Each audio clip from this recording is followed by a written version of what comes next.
Thomas lui dit, Seigneur, nous ne savons même pas où tu vas. Comment pourrions-nous savoir par quel chemin on y parvient?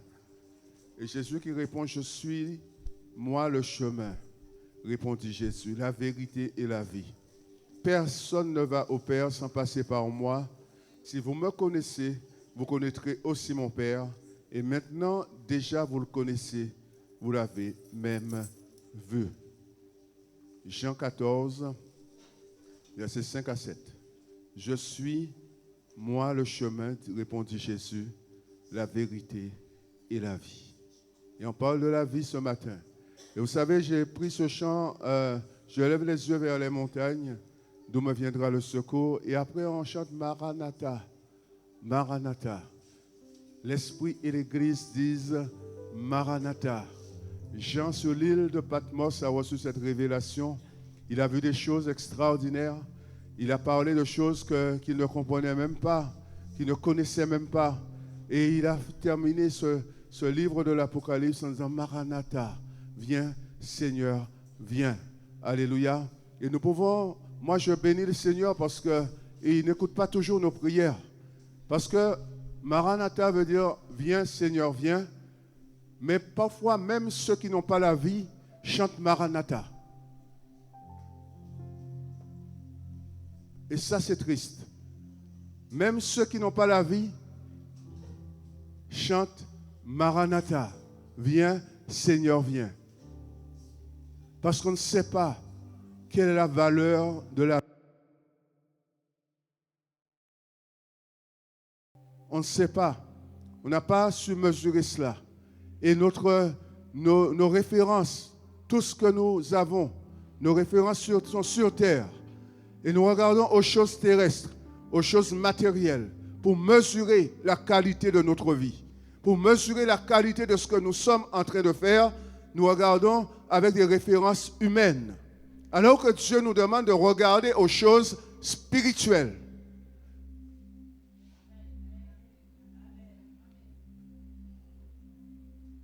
Cette semaine, moi j'ai été confronté à un décès dans ma famille. Je ne sais pas si tout le monde le sait, mais j'ai perdu une de mes sœurs. Et c'est triste. C'est vraiment triste. Ce sont des moments où on pleure,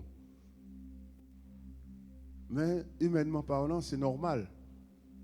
Mais qu'est-ce que la mort pour que nous comprenions la vie?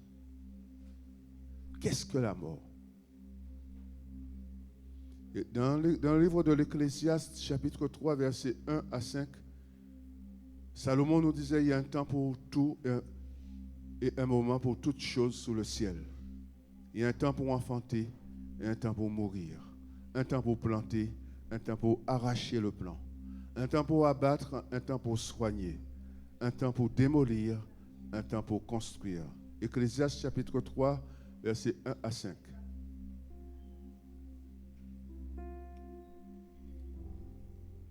Il y a un temps pour tout et un moment pour toutes choses sous le ciel. Il y a un temps pour enfanter, un temps pour mourir, un temps pour planter, un temps pour arracher le plant, un temps pour abattre et un temps pour soigner, un temps pour démolir et un temps pour construire. Il y a aussi un temps pour pleurer et un temps pour rire, un temps pour se lamenter et un temps pour danser, un temps pour jeter des pierres, un temps pour en ramasser, un temps pour prendre dans ses bras, un temps pour s'éloigner de ceux que l'on prend dans ses bras.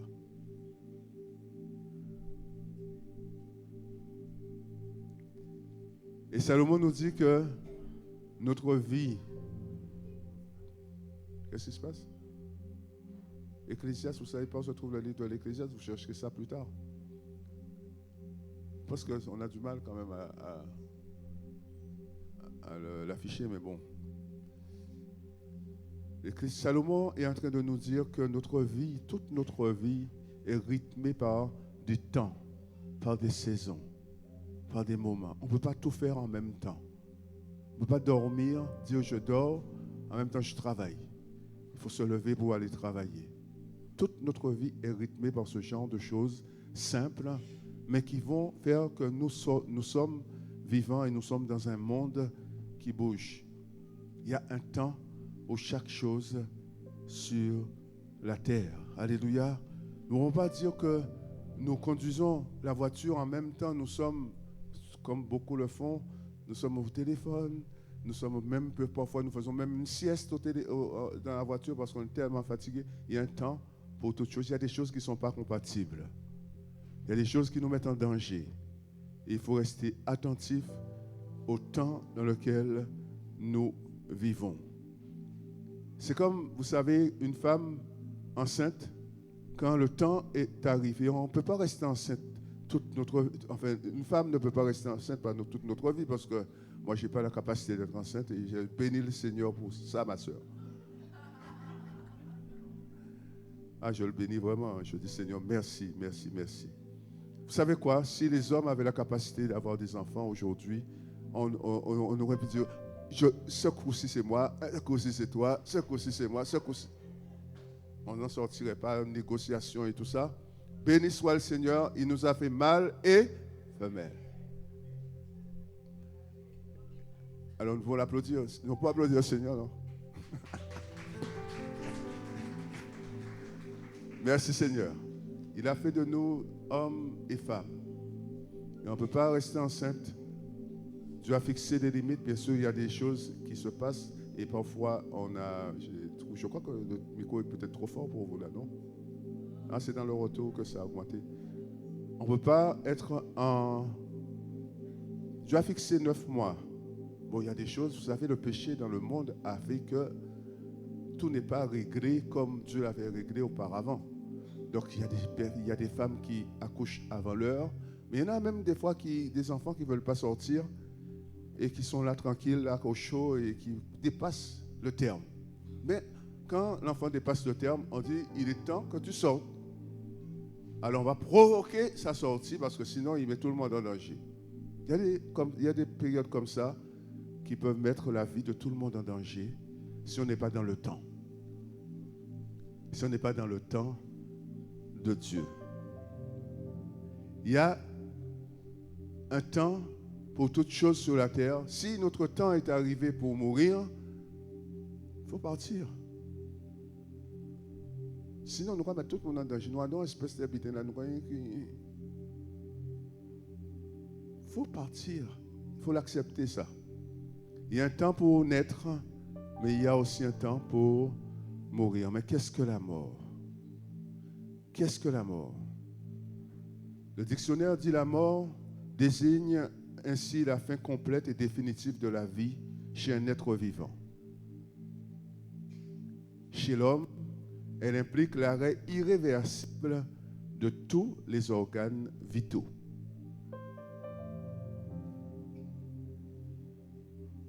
Fin de toute possibilité de relation avec les autres.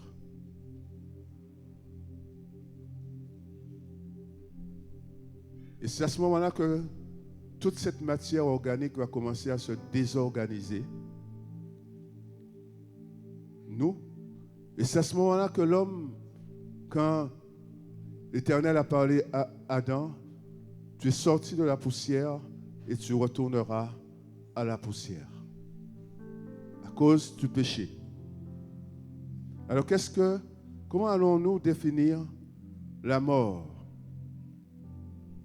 Pourquoi? Parce que c'est tellement important pour nous de comprendre ces choses, parce que nous allons définir la mort par rapport aux références humaines, par rapport à ce que nous savons, par rapport à nos critères. Et c'est pour ça que parfois, quand nous perdons un être cher, nous sommes dans la déprime, surtout si cette personne n'est pas convertie, n'a pas la vie éternelle d'après ce que nous savons, parce que nous n'en savons rien de toute façon, ce qui se passe dans les dernières secondes ou minutes de la vie des gens. Mais si nous ne savons pas exactement ce qu'est la vie, donc nous ne saurons pas ce qu'est la mort.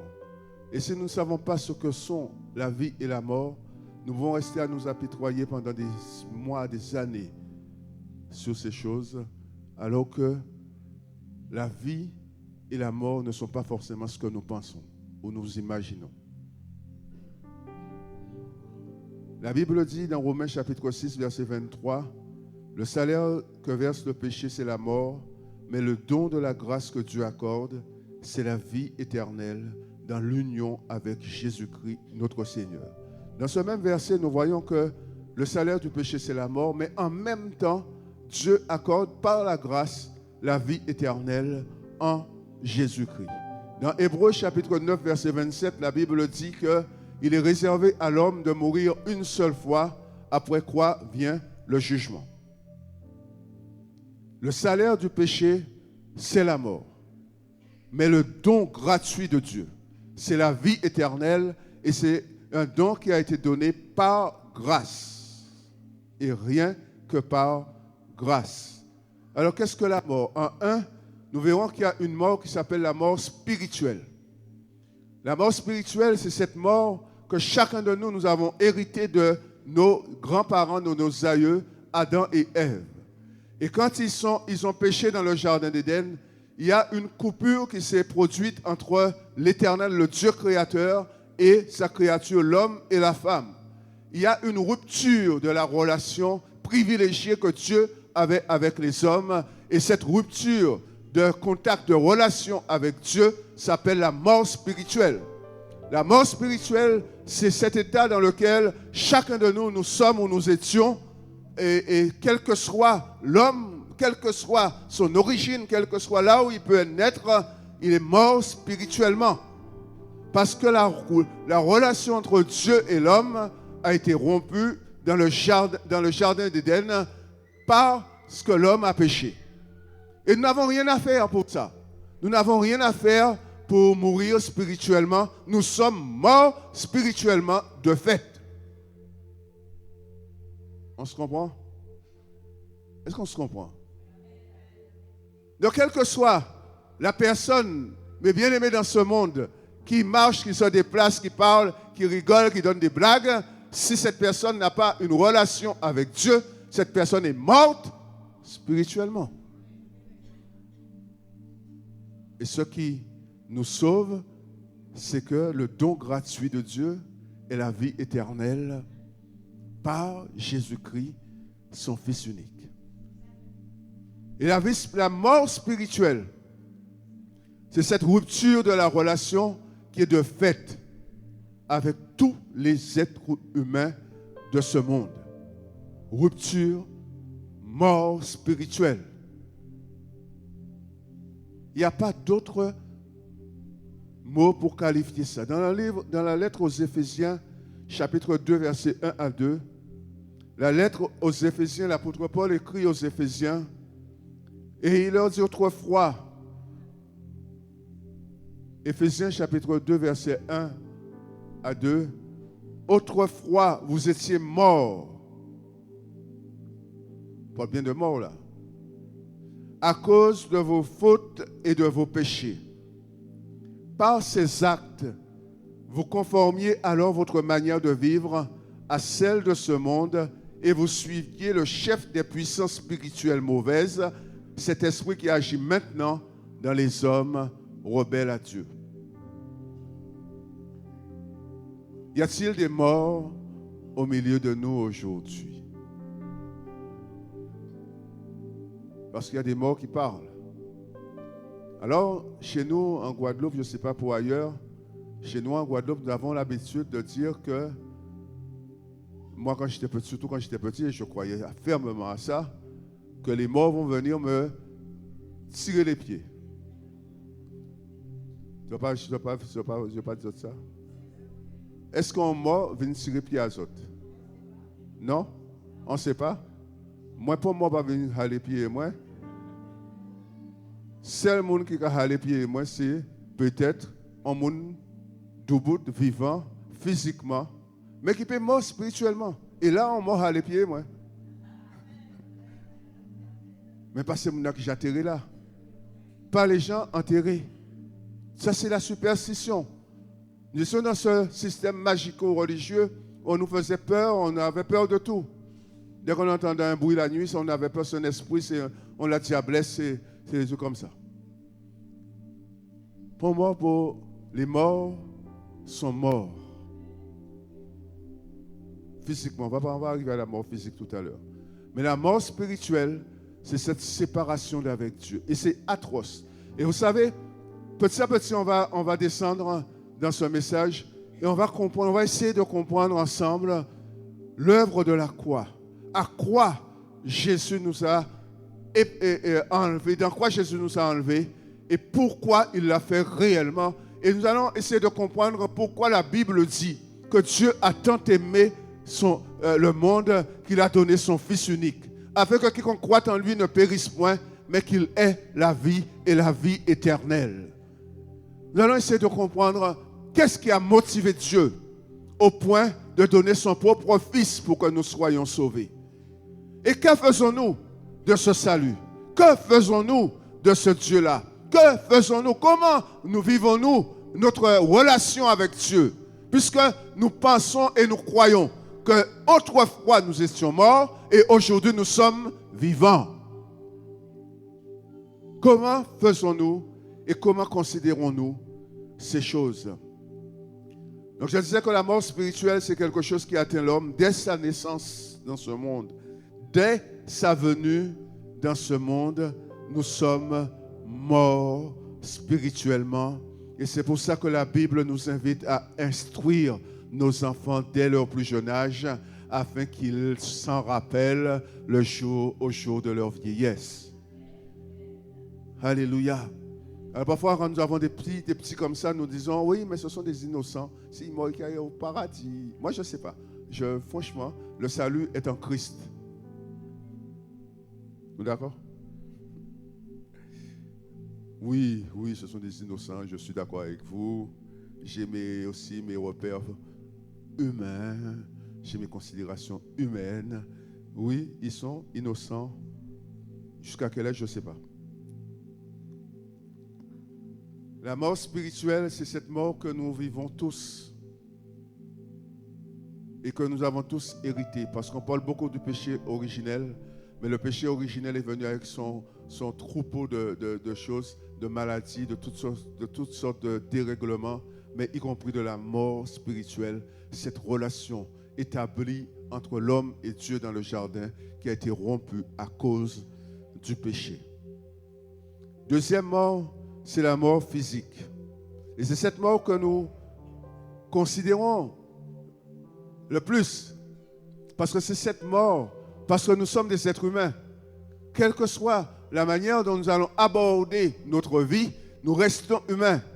Et quand nous perdons un être cher, un être avec qui nous avions une relation intime, pas forcément intime, mais de bonne relation, et cette personne meurt, mes amis, ça fait un déchirement dans notre vie. Il y a quelque chose qui s'est cassé. Et cette mort physique, elle est définitive. Elle est définitive. Aucun mort physiquement ne peut revenir et rétablir la relation, quelle que soit cette relation qu'on avait avec cette personne. Et c'est ce qui provoque ce sentiment de tristesse, ce sentiment de deuil, et ce deuil parfois que nous avons du mal à vivre et à faire. Le deuil. Et chacun de nous, nous sommes différents face à la mort. Chacun de nous, nous avons une manière différente d'appréhender la mort. Donc nous avons une manière différente de vivre notre deuil ou de faire notre deuil. Parfois, pour certains, ça doit être plus long. Pour d'autres, c'est moins long. Pour tous certains ou certaines, il faut s'habiller tout en noir parce que c'est ça le deuil. Moi, ce n'est pas ma considération du deuil et ce n'est pas non plus un moment de joie. Mais ce n'est pas ma considération, ce n'est pas de m'habiller tout en noir et dire que je suis en deuil, ce n'est pas ça. Le noir, pour moi, ce n'est pas une couleur de deuil, c'est une couleur comme les autres. Mais bon, ça c'est moi, ça c'est mon petit côté, pas rebelle à Dieu, mais rebelle à ce qu'on m'a enseigné et ce qu'on m'a inculqué. Pour moi, le noir, ce n'est pas ça. C'est une couleur. Et on nous a enseigné quand on était à l'école, le noir c'est une absence de couleur. Ils ne sont pas apprendre ça. En absence de couleur. C'est ça, hein, mon frère. C'est ce qu'on nous a dit à l'école. Hein? Alors que quand nous sommes noirs, nous sommes des hommes de couleur. Faites ça quand vous voulez. Voilà. Donc la mort physique, c'est cette séparation brutale, peut-être parfois brutale, parfois lente et tout ça. Je me rappelle, Christophe et Johanna. La prochaine fois, Johanna, tu viens avec ton violoncelle, parce qu'on veut t'entendre jouer.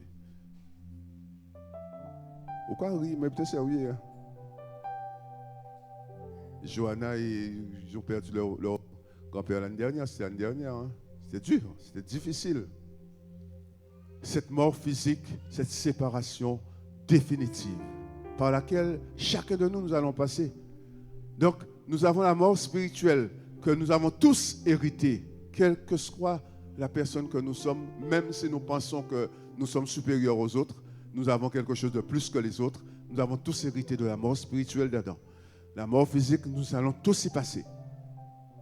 Ça, c'est universel. C'est cette mort-là, tous nous allons y passer, sauf ceux qui seront vivants au temps du retour de Jésus. Mais il y aura quand même une transformation qui s'opérera à ce moment-là. Il y aura ce passage de cette vie physique dans laquelle nous sommes à la vie d'après. Donc on a la mort physique et on a la mort éternelle. Et si nous sommes morts spirituellement, écoutez-moi bien, hein, si tu es mort spirituellement, tu passes par la mort physique en étant mort spirituellement, tu connaîtras la mort éternelle.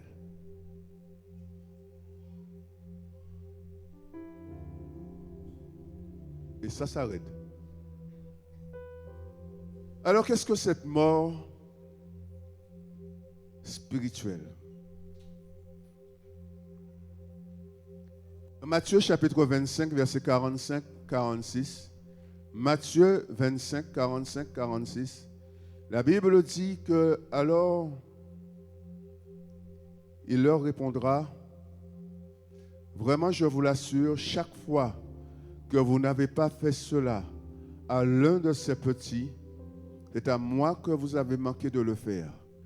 Et ils s'en iront au châtiment éternel, tandis que les justes entreront dans la vie éternelle. Là, Jésus était en train de dire de développer cette relation sociale avec les autres. Jésus était en train de dire à ses disciples que si vous êtes là dans ce monde, si vous vivez dans ce monde, c'est pour servir les autres. Parce qu'en servant les autres, vous me servez moi, Jésus-Christ. Si vous vous revendiquez comme étant mes serviteurs, mettez-vous au service des autres. C'est comme ça que vous allez me servir à travers les autres. Mais si vous ne le faites pas, qu'est-ce qui va se passer? Qu'est-ce qui va se passer? Hein? Vous l'avez lu comme moi. Qu'est-ce qui va se passer? Eh bien, vous serez mort spirituellement. Vous allez passer par la mort physique et vous allez passer au châtiment éternel. Alors, beaucoup disent, ouais, mais ça, il n'y aura pas de châtiment éternel. C'est du n'importe quoi. Dieu est amour. Oui, Dieu est amour. On peut le lire encore dans le livre de l'Apocalypse, chapitre 20, versets 14 à 15. Je vous ai dit que Jean a vu des choses qu'il n'est pas possible de décrire comme il aurait pu le faire parce que c'est des choses qui le dépassaient, des choses qu'il ne connaissait pas. Est-ce qu'on peut lire Apocalypse, chapitre 20, versets 14, 15?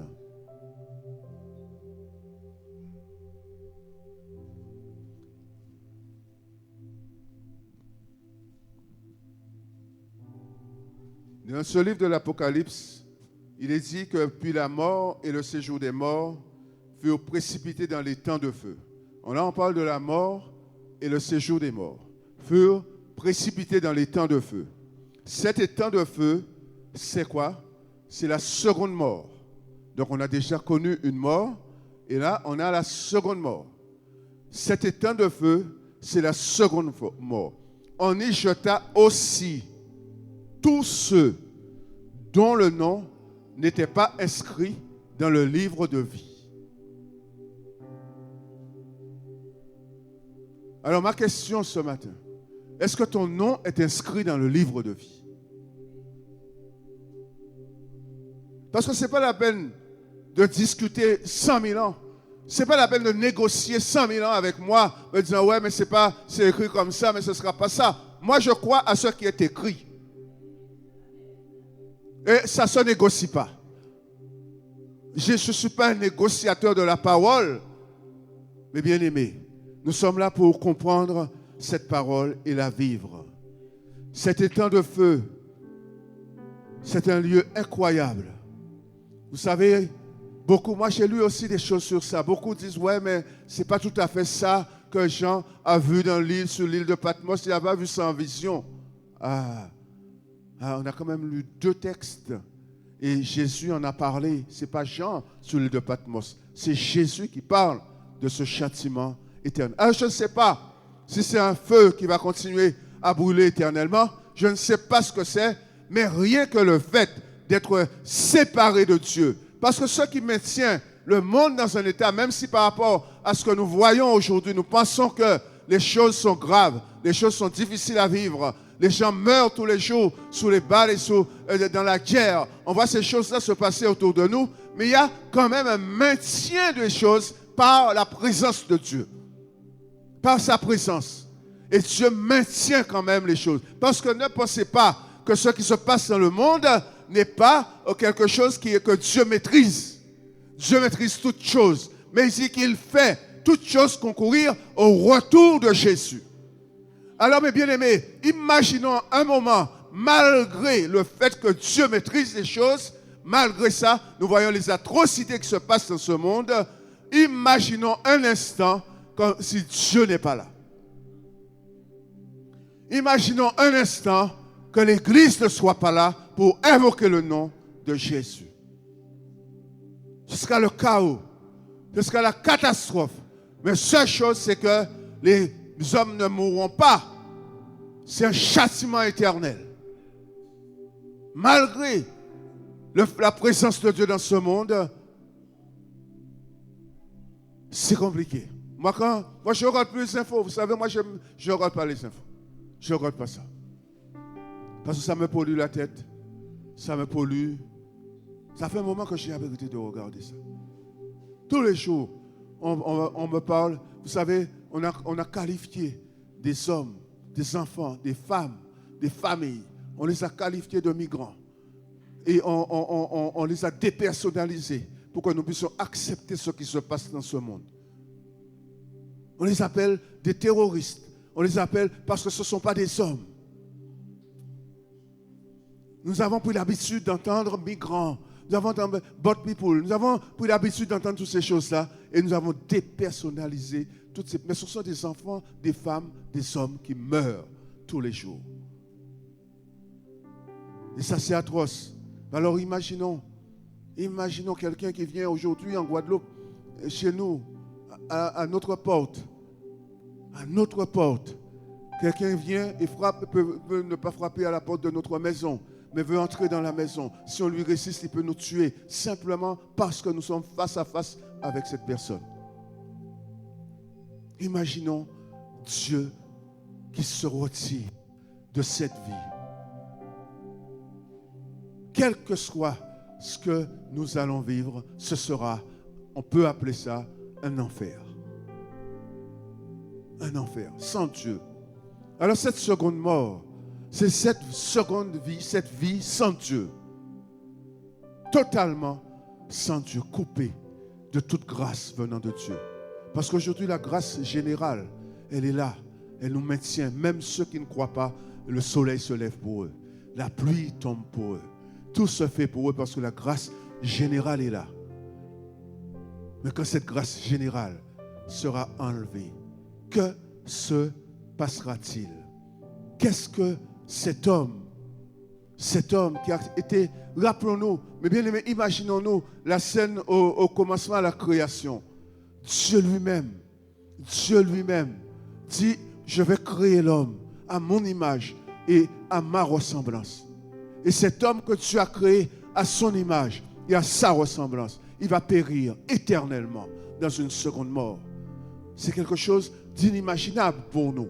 C'est quelque chose, mais bien aimé, qu'on ne peut pas concevoir dans notre tête. Mais c'est quelque chose qui est réel. Comme la vie éternelle est réelle en Christ, la mort éternelle est aussi quelque chose de réel.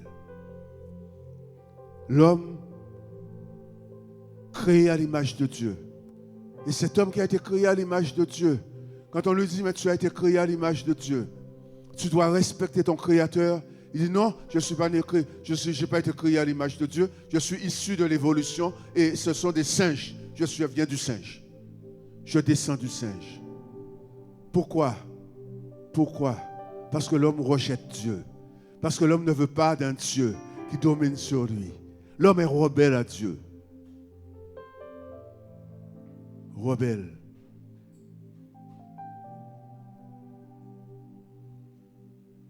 Je descends du singe. Et ce qui demeure encore jusqu'à aujourd'hui une théorie. Une théorie. Alors, si, quand on lui dit que Dieu t'a créé à son image et à sa ressemblance, et ce que Dieu cherche, c'est que tu reviennes à lui. Ce que Dieu cherche, c'est que tu sois son enfant. Ah non, moi je descends du singe. Alors quand on vient dire à un homme qui marche, qui boit, qui vit, qui travaille, qui se crée des richesses et tout ça, quand on vient lui dire que tu es mort, il va dire comment ça je suis mort? Je suis vivant. Mes grands-parents peut-être sont morts, mais moi je suis vivant. Parce qu'on ne sait pas ce qu'est la mort et on ne sait pas ce qu'est la vie. Une image. Jésus, nous avons lu ce passage tout à l'heure dans Matthieu 4, je ne sais plus, 22, Matthieu 25. Non, pas Matthieu 25, pardon. C'est 22, Jean 14. Jésus dit que je suis le chemin, la vérité et la vie. Alors moi, j'essaie de penser, d'imaginer comment Jésus, le chemin, la vérité et la vie. Il dit, personne ne vient au Père sans passer par moi. Mais il dit, je suis aussi la vie. Alors on va clouer la vie sous la croix. La vie. Ta vie avec un grand V. Cette vie, mes bien-aimés. On parle de la vie. On ne parle pas de la vie qu'on a aujourd'hui en tant qu'homme. On parle de la vie. Jésus, on va clouer Jésus sur la croix et on va penser qu'on va détruire la vie.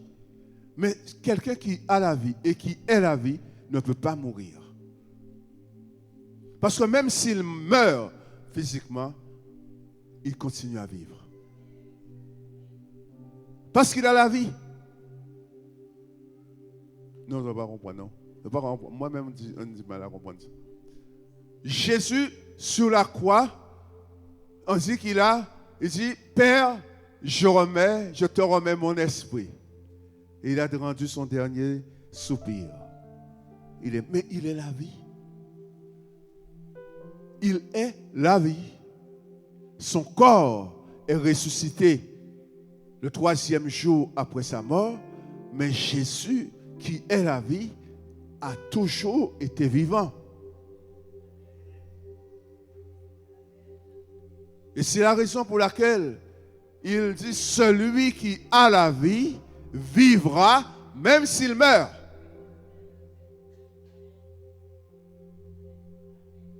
Donc Jésus a démystifié la mort. Parce que le plus important pour Dieu, ce n'est pas la mort physique par laquelle chacun de nous allons passer, mais c'est la mort spirituelle, parce qu'on a rompu nos relations avec Dieu. Et parfois ce qui est un peu malheureux, c'est que parfois nous avons connu une période de notre vie où nous avions cette relation, nous avions la vie. Nous étions vivants. Et nous avons considéré ce que Dieu nous disait. Nous avons accepté ce que Dieu nous disait. Mais à un moment donné, je ne sais pas ce qui s'est passé, un événement est peut-être passé dans notre vie. Nous avons rejeté la vie. Et celui qui a la vie, ce n'est pas celui qui a l'apparence de la vie, mais c'est celui qui a Jésus-Christ dans sa vie, qui est la vie. Si tu veux être vivant, il faut avoir la vie. Sinon, tu es mort si tu n'as pas la vie. On a dit que si on n'a pas la vie, on est mort. Et si on est mort, c'est qu'on n'a pas la vie. Mais celui qui est vivant, c'est celui qui a Christ, qui est la vie. Et si on n'a pas la vie, on est mort. Et moi, je bénis vraiment le Seigneur pour tout ce qu'il met en œuvre pour que l'homme reconnaisse qu'il est Dieu et qu'il donne la vie, qu'il fait grâce encore aujourd'hui. Et c'est pour ça que nous nous réunissons, mes amis, C'est pour ça que nous avons des personnes, des musiciens, nous avons des chorales, nous avons de la musique, nous avons tout cela pour donner l'opportunité aux autres d'accéder à la vie, d'accéder à Christ, d'accéder à la parole, cette parole qui communique la vie et qui donne la vie éternelle. C'est notre mission à nous sur terre, d'être au service les uns des autres. L'église, ce n'est pas pour Jésus. Vous pensez que l'église, c'était pour Christ? L'église, c'est pour nous, pour toi, pour moi, pour chacun d'entre nous. Et quels sont... Moi, je bénis vraiment le Seigneur pour ce qu'il avait mis en place pour me sauver moi. Tout ce qu'il avait mis. Il avait mis un plan extraordinaire pour que je puisse un jour me mettre à genoux devant lui. Et il a tout fait. Et pour toi aussi, il a fait ça. Il y a un exemple dans la Bible vous savez, il y a beaucoup de sujets, je vous le dis souvent aussi, il y a beaucoup de sujets dans la Bible qui m'interrogent.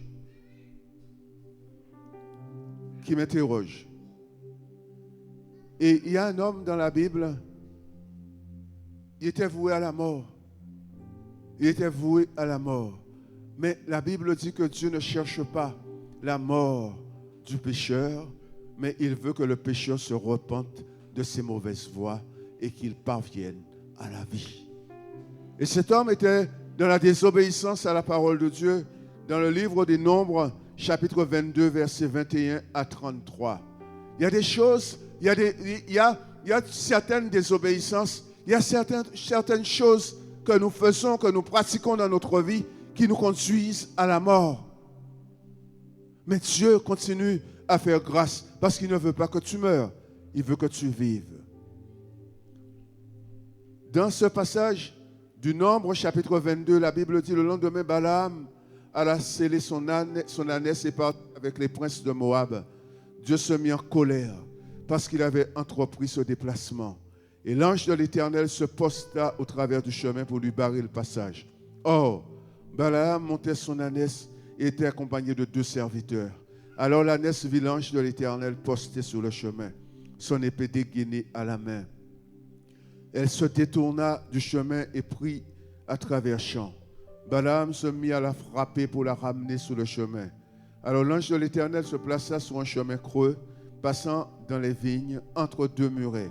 L'ânesse vit l'ange de l'Éternel et elle rasa le mur, de sorte qu'elle serra le pied de Balaam contre le mur. Celui-ci recommença à l'abattre. L'ange de l'Éternel le dépassa encore une fois et vint se poster dans un passage étroit où l'on ne pouvait l'éviter ni à droite ni à gauche. L'ânesse vit l'ange de l'Éternel et elle s'affaissa sous son maître. Balaam se mit en colère et lui administra une volée de coups de bâton. Alors l'Éternel fit parler l'ânesse qui dit à Balaam, « Que t'ai-je fait pour que tu me battes ainsi par 3 fois ?» Balaam lui répondit, « C'est parce que tu te moques de moi. Ah, si j'avais une épée sous la main, je t'abattrais sur le champ. » L'ânesse reprit, « Ne suis-je pas ton ânesse qui te sert de monture depuis toujours? Est-ce que j'ai l'habitude d'agir ainsi avec toi? » Et il répondit, « Non. » Alors l'Éternel ouvrit les yeux de Balaam, qui vit l'ange de l'Éternel posté sur le chemin, son épée dégainée à la main.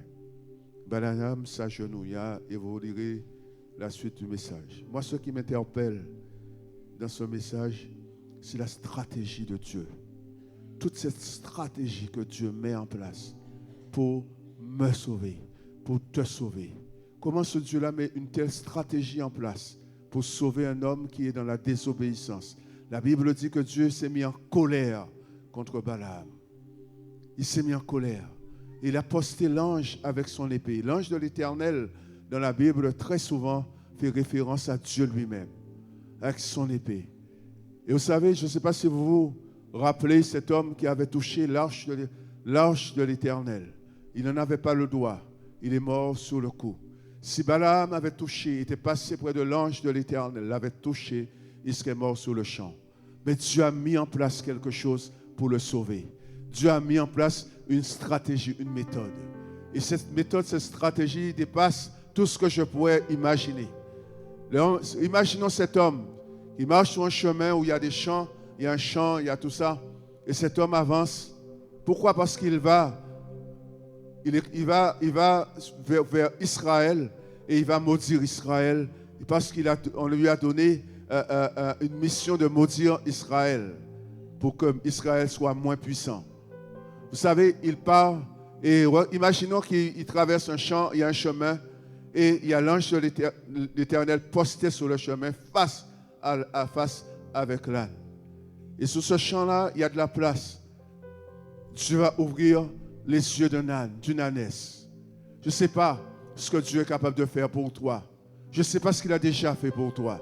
Je ne sais pas ce qu'il est en train de faire pour toi, pour te ramener à lui, pour éviter cette mort spirituelle sur ta vie.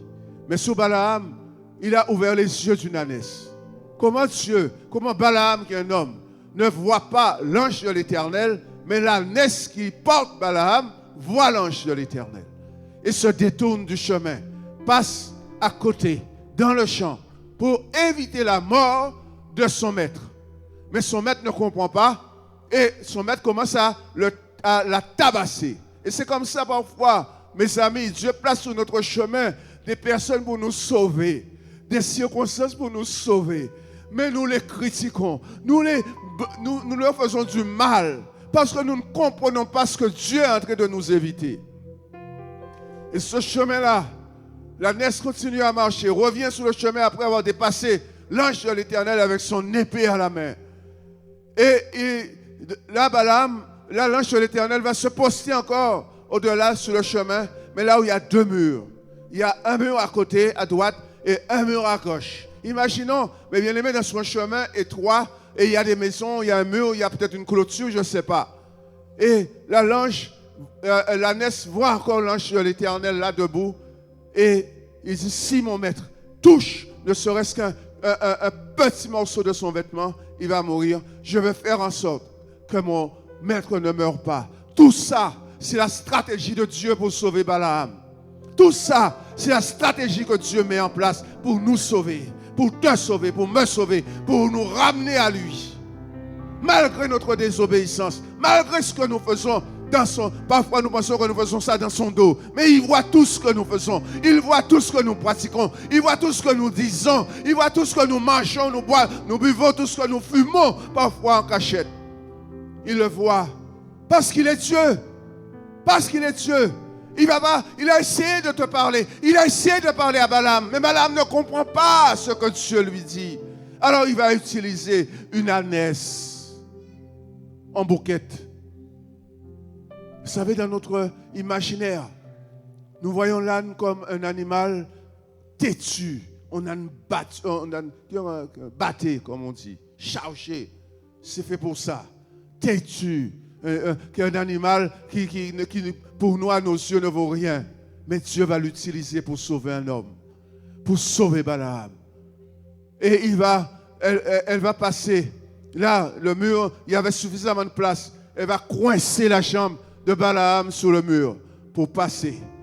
Et vous savez, parfois, quand nous frottons sur le mur, nous avons grigi. Hein? Alors, Balaam, tout grigi. Il a massacré l'ânesse là encore. Mais l'ânesse continue à avancer. Et l'ange de l'Éternel va se mettre sur un chemin où il n'y a plus de place. On ne peut pas passer. Et que fait l'ânesse? Elle va tomber à genoux, elle va s'affaisser. Et là encore, des coups sur cette ânesse. Pourquoi? Parce que Dieu veut sauver Balaam. Mais il ne comprend pas ce qui est en train de se passer. Il ne comprend pas ce qui est en train de lui arriver. Il ne comprend pas la stratégie de Dieu. Il ne comprend pas comment Dieu veut le ramener à lui. Elle va frapper l'ânesse. Et vous savez, non seulement Dieu ouvre les yeux d'une ânesse, mais il va lui donner la parole. Il va faire parler une ânesse. Et ce qu'il y a de plus extraordinaire dans ce passage, dans cette histoire, c'est que Balaam va discuter avec l'ânesse. Moi, en cas où on peut un petit bouquet de parler, moi.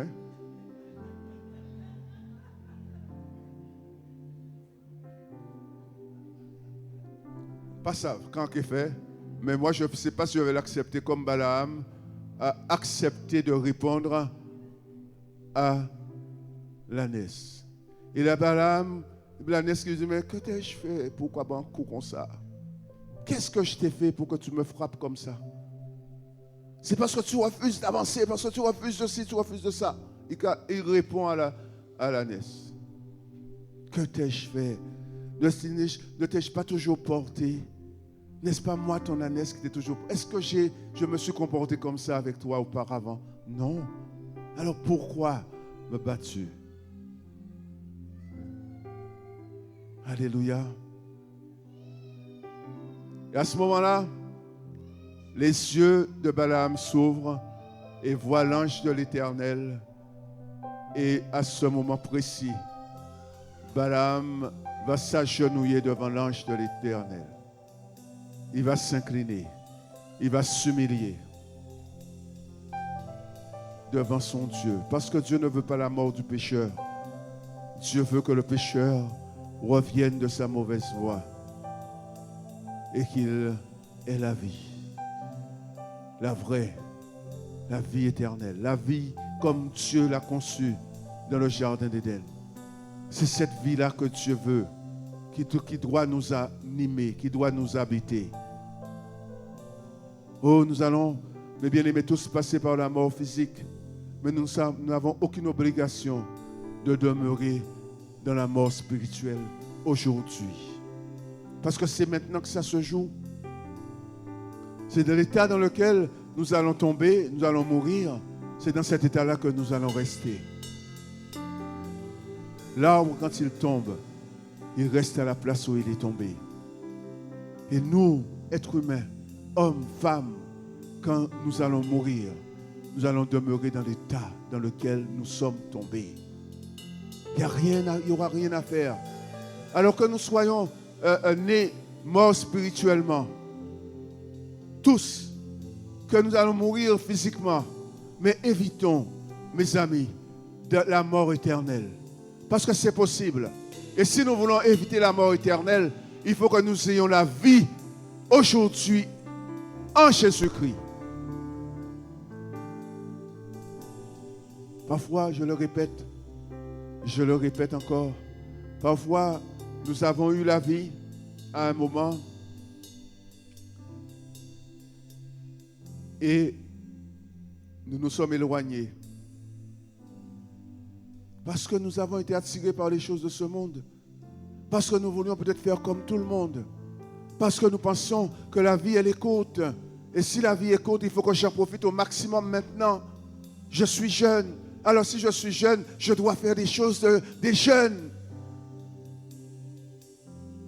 Et même si je ne suis pas jeune, je dois faire des choses. Parce que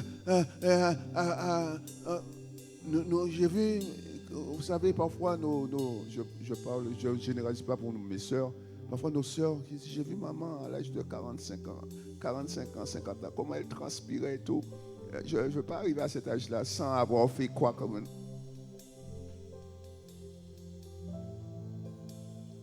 Est-ce que tu as la vie? Est-ce que tu as la vie éternelle? Est-ce que tu comprends ce qui s'est joué à Golgotha pour toi? Est-ce que tu comprends comment Jésus a accepté la souffrance pour nous épargner la mort éternelle? Parce qu'il savait que de toute façon, nous serions morts spirituellement en naissant. Mais il a donné une solution à cette mort. Et la solution à cette mort, c'est de l'accepter comme Sauveur et Seigneur maintenant. Il a été jusqu'au bout. Et ce n'est pas encore une fois une vie à bon marché. C'est quelque chose qui lui a coûté. Et ça lui a coûté excessivement cher. Très cher même.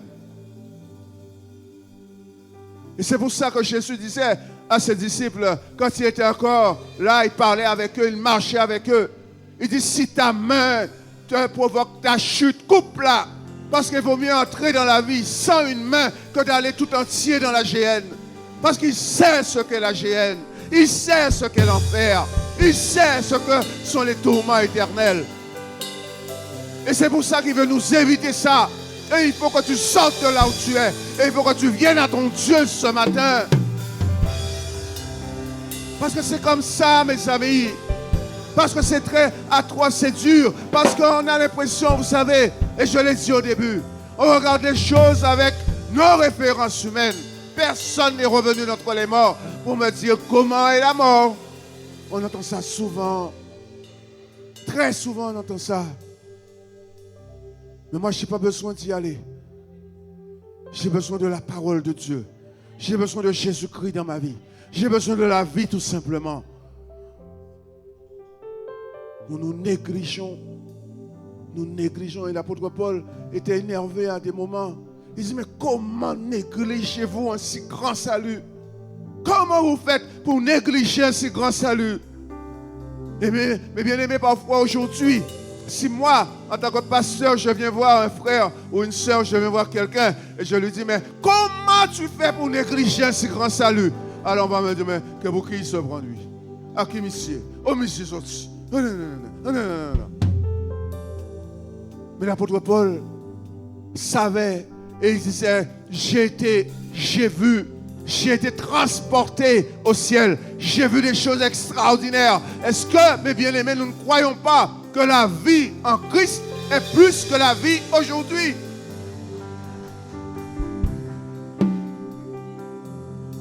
C'est pour ça, considérons nos voies. Considérons là où nous sommes. Analysons notre situation. Et si nous devons revenir à notre Dieu, revenons à notre Dieu. Si nous devons nous humilier devant notre Dieu, humilions-nous devant ce Dieu-là. Alléluia. Parce que ce que Dieu est capable de faire dans ta vie, aucun homme, aucune femme, personne ne pourra le faire pour toi. Personne. Ah, oui, mais pasteur, tu dis ça, mais moi j'ai besoin de mon petit plaisir aussi, oui, j'ai besoin de mon petit plaisir, j'ai un petit péché mignon, oui. Ou non, petit péché mignon? Eh bien, pourquoi il y avait un petit péché mignon, là, c'est en enfer, vous comprenez si c'est un péché mignon? Et vous comprenez, Jean, ça l'aide.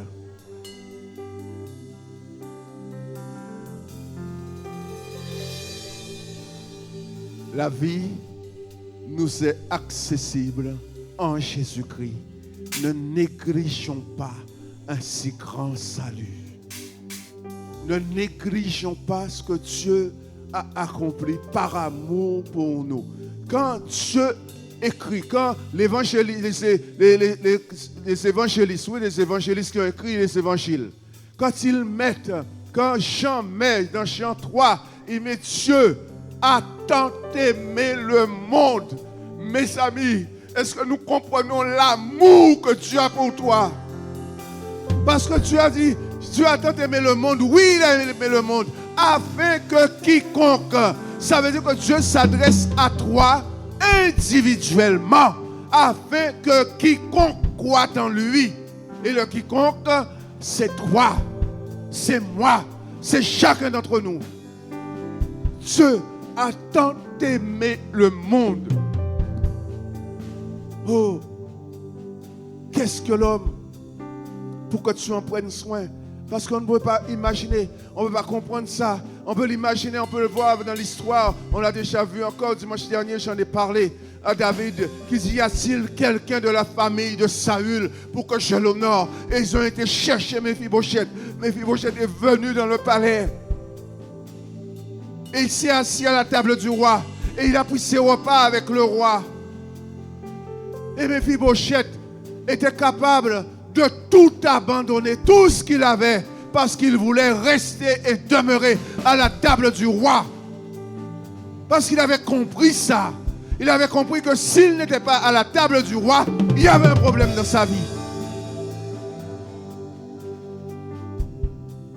Et on arrive à comprendre avec ces histoires-là, ces images-là, ce que Dieu est en train de faire, ce que Dieu est en train de préparer pour toi, ce qu'il est en train de préparer pour moi, ce qu'il est en train de préparer pour son Église. As-tu la vie?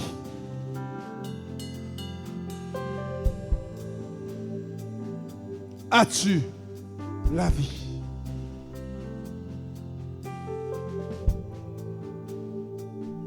Seigneur Dieu Tout-Puissant, nous voici devant toi. Tu me connais, Seigneur. Tu connais chacun d'entre nous ici. Tu connais nos réflexions, nos projets. Tu connais aussi, Seigneur mon Dieu, nos sujets de tristesse. Tu connais, Seigneur mon Dieu, nos frustrations. Seigneur, Dieu d'amour et Dieu de paix, merci pour ta parole. Merci pour la vie, Seigneur. C'est vrai que nous n'arrivons pas toujours à définir, à comprendre ce que tu veux nous enseigner, ce que tu veux nous dire. Mais aide-nous, Seigneur. Aide-nous à comprendre. Aide-nous à prendre en considération ce que toi tu considères comme juste, comme bon, comme de valeur. Seigneur, nous voulons vivre. Je veux vivre. Alléluia. Je veux vivre, mon Dieu. Tu connais, Seigneur, tu sais qui ici, Seigneur, a la vie et qui n'a pas la vie. Oh Dieu Tout-Puissant, touche les cœurs ce matin. Bénis, Seigneur. Afin que tous ceux ici dans ce lieu, Seigneur, repartent de ce lieu avec la vie et la vie en abondance, cette vie éternelle. Cette vie pour laquelle, Seigneur, tu as donné ta vie. Tu t'es donné à la croix pour que nous soyons sauvés. Oh Jésus, merci. Merci. Nous te rendons gloire. Nous te rendons l'honneur. La majesté, c'est pour toi. Gloire à ton Saint-Nom, Jésus. Merci, Seigneur. Alléluia. Y a-t-il quelqu'un ce matin qui souhaite la prière? Y a-t-il quelqu'un ce matin qui se dit, je veux vraiment, vraiment reconsidérer les choses parce que je veux la vie. Et cette vie, elle est en Christ, je l'ai compris. Y a-t-il quelqu'un ce matin qui dit, je veux sortir de cette situation dans laquelle je suis et parce que je veux vivre. Alors mets-toi debout à ta place pour qu'on puisse prier avec toi. Alléluia. Y a-t-il quelqu'un ce matin qui se dit que je n'ai jamais fait cette démarche vers Jésus? Je n'avais pas compris ces choses, je pensais que c'était une religion. Maintenant, on me parle d'une relation qui a été rompue à cause du péché. Ce matin, ce que je veux te dire, c'est que ton péché, ce péché qui t'éloigne de Dieu, peut être effacé parce que Jésus a pourvu à ce que les péchés soient pardonnés. Alors, si c'est là aussi ta volonté, est-ce que tu peux te mettre debout? On va prier avec toi. Alléluia. Alléluia. Il est bon ce matin de se mettre devant Dieu. Il est bon ce matin de se réconcilier avec ce Dieu-là. Il est bon ce matin de recevoir la vie et la vie éternelle. Alléluia. Oh, gloire à Jésus. Est-ce qu'il y a quelqu'un en ce lieu qui se dit, je veux me lever pour mon Dieu? Alléluia. Alléluia. Est-ce qu'il y a quelqu'un d'autre qui se dit ce matin, je veux vraiment vivre? Alléluia.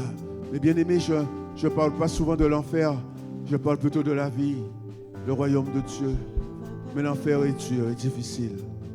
Alors, alléluia, alors, y a-t-il quelqu'un d'autre qui se dit, je me lève pour mon Dieu ce matin, parce que je veux vivre. Alléluia. Alléluia. On a encore le temps, mes amis. On a encore le temps pour toi.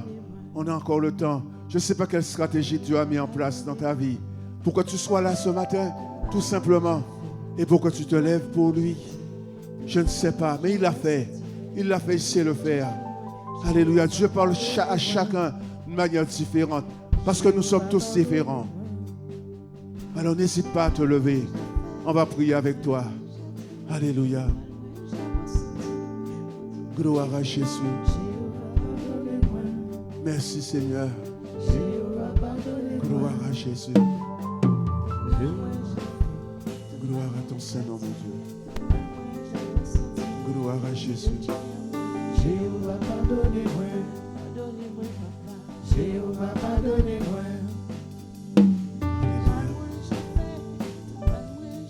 Gloire à ton nom, Jésus. Merci Seigneur. Merci. Merci vraiment pour tout ce que tu fais. Merci Seigneur Dieu Tout-Puissant, alléluia. Mais bien aimé, on peut se poser la question, qu'est-ce que ces hommes ont reconnu en Jésus qui manquait à leur vie? Qu'est-ce que ces hommes ont reconnu quand Jésus est venu vers eux, il leur a adressé la parole et ils se sont levés, se sont mis à le suivre? Qu'est-ce qui s'est passé? Est-ce qu'ils ont rencontré ce qui manquait totalement à leur vie? Est-ce qu'ils ont rencontré l'amour? Est-ce qu'ils ont rencontré la vie? Est-ce qu'ils sont, à ce moment précis de leur existence, ils ont trouvé le sens de leur présence dans ce monde? Alors que c'était des hommes qui étaient au travail, Jésus est venu vers eux, leur a adressé simplement un appel. Lève-toi, viens et suis-moi. Ils se sont levés et ils ont suivi Jésus parce qu'ils l'ont reconnu comme étant le Messie. Ils l'ont reconnu comme étant celui qui faisait l'objet de leur attente, de leur demande. Et ce matin, c'est le même Jésus qui est au milieu de nous. Et c'est le même Jésus qui s'adresse à toi et qui s'adresse à ton cœur. Alléluia. Parce que c'est ce Jésus qui veut combler ta vie et donner un sens à ta présence dans ce monde. Alors je fais encore cet appel. Je te demande de te lever. Parce que je sais qu'il y a quelqu'un ce matin. Je ne sais pas si tu es en train de te battre contre toi-même, mais tu dois te lever pour ton Dieu. Alléluia. Gloire à Jésus. Merci Seigneur. Alléluia. Gloire à ton Saint-Nom. Frère, on va prier pour vous, pour celles qui se sont levées. Mais si tu veux te lever, lève-toi encore parce qu'il est encore pour temps pour que tu te lèves. Alléluia. Béni soit ton nom, Jésus. On va prier. Mon frère Janos va intervenir, mais je le dis encore, je le répète, il est tellement important pour nous de comprendre que si Dieu a mis en place une stratégie pour qu'une ânesse voit ce qu'un homme n'est pas capable de voir, pour qu'une ânesse puisse parler, alors que j'ai toujours cru et toujours compris qu'un âne, ça ne fait que bêler, mais pas parler. Est-ce que ce Dieu-là n'est pas capable pour toi aussi de faire des choses qui sont incroyables, inimaginables, si seulement tu voulais te lever pour lui. Alléluia. Gloire à Jésus. J'aimerais prier avec nous. Merci Seigneur. Dans Romains, la Bible déclare que c'est en confessant de la bouche qu'on parvient au salut. Alors j'aimerais prier. Je vais te demander de confesser de ta bouche, mais des choses qui viendront de ton cœur. Comme tu l'as cru dans ton cœur, j'aimerais que tu le prononces. Peut-être que j'ai préféré des mots, mais ce qui est le plus important, c'est l'attitude et l'état de ton cœur. Et obéir à la parole qui dit, c'est en prononçant de notre bouche. Alors répète après moi.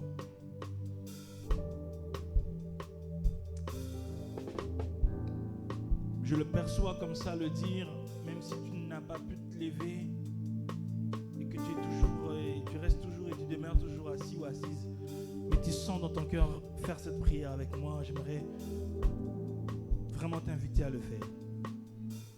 Fais-le, prie avec nous ensemble maintenant. Est-ce que tu peux répéter avec moi? Seigneur Jésus, j'ai entendu ta parole. Comme l'ânesse ou comme carrément Balaam, j'ai vu ta grâce et ton amour au-devant de moi. Je ne veux pas être stoppé par la mort, mais je veux par contre comprendre que c'est un chemin d'amour, chemin de réconciliation, de paix. Voilà pourquoi, Seigneur, je m'incline. Je demande pardon. Pardonne-moi, Seigneur. Et ce matin, Seigneur, yeux ouverts oreille qui a entendu, je le dis de tout mon cœur. Pardonne-moi. Conduis ma vie. Je te confesse ce matin. Je le proclame ce matin. Que tu es mon Seigneur et mon Sauveur. Tu es mon Seigneur et mon Sauveur. Maintenant et à jamais. Je te donne ma vie. Et que ta vie habite en moi. Et que ta vie habite en moi. Au nom de Jésus. Alléluia. J'aimerais prier encore. Père éternel, je prie pour que la loi désormais, la loi de la vie et de l'esprit puisse fonctionner en nous au nom de Jésus. Père éternel, nous qui autrefois, comme l'avait déclaré, nous étions morts loin de toi, un peuple longtemps assis dans le noir. Et au travers de ce message, nous comprenons que nous devons aller vers la vie, Père. Il a eu déclaré que tu nous as transportés, tu nous as déplacés vers le royaume de ton Fils, le royaume d'amour, le royaume de la lumière. Je prie, Seigneur, qu'au travers de ces messages, au travers de notre prière, que désormais, Père éternel, nous sommes dans le royaume de la lumière. Nous sommes le Fils, les héritiers, Père éternel, de ton royaume. Et que maintenant, nous sommes à la table du roi. Je prie, Seigneur, je prie, ô Dieu, que la loi de l'esprit et de vie puisse fonctionner dans nos cœurs, puisse fonctionner dans nos familles, puisse fonctionner en nous dans le nom de Jésus. Dans le nom de Jésus. Dans le nom de Jésus. Nous sommes le troupeau de ton pâturage et tu es notre berger. Garde-nous en toi, Seigneur. Au nom de Jésus. Amen. Amen. Alléluia. Merci Seigneur. Merci. Que Dieu vous bénisse vraiment. Gardez ce que vous avez reçu parce que c'est important. Essayons de comprendre ce qu'est la vie. Alléluia. Merci Seigneur. Jéhovah, pardonnez-moi. Jéhovah, pardonnez-moi. Jéhovah, pardonnez-moi. Jéhovah, pardonnez-moi. Si nous voulons être sauvés, nous devons sincèrement nous repentir. Le Seigneur, dans son immense amour, nous demande de revenir. N'a-t-il pas fait couler son sang pour pouvoir nous racheter? Accepte cette main tendue qui veut nous ramener. Jéhovah, pardonnez-moi. Pardonnez-moi, papa. Jéhovah, pardonnez-moi. Pardonnez-moi. Jéhovah, pardonnez-moi. Jéhovah, pardonnez-moi. Jéhovah, pardonnez-moi. Je dis la même, je dis la même, je dis la même, je dis la même. Jésus qui est sauvé nous, je dis la même. Jésus qui est sauvé nous, Je dis la même. Je dis la, Je dis la même. Je dis la même. je dis la, Je dis la même. je dis la. Je dis la même. Jésus qui est béni nous, Je dis la même. Jésus qui est béni nous, Je dis la même. Alléluia. Je dis la même. Je dis la, Je dis la même. je dis la, Je dis la même. Je dis la même. Jésus qui est guéri nous, Je dis la même. Jésus qui est rehaussé nous, Je dis la même. aujourd'hui même, aujourd'hui même, aujourd'hui même, aujourd'hui même. Jésus nous répondra, Aujourd'hui même. Jésus nous rehaussera, Aujourd'hui même. Jésus nous bénira. Aujourd'hui même. Alléluia. Est-ce qu'on peut l'acclamer, notre Dieu, ce matin? Merci Seigneur. Gloire à Jésus. Alléluia. Que Dieu soit béni.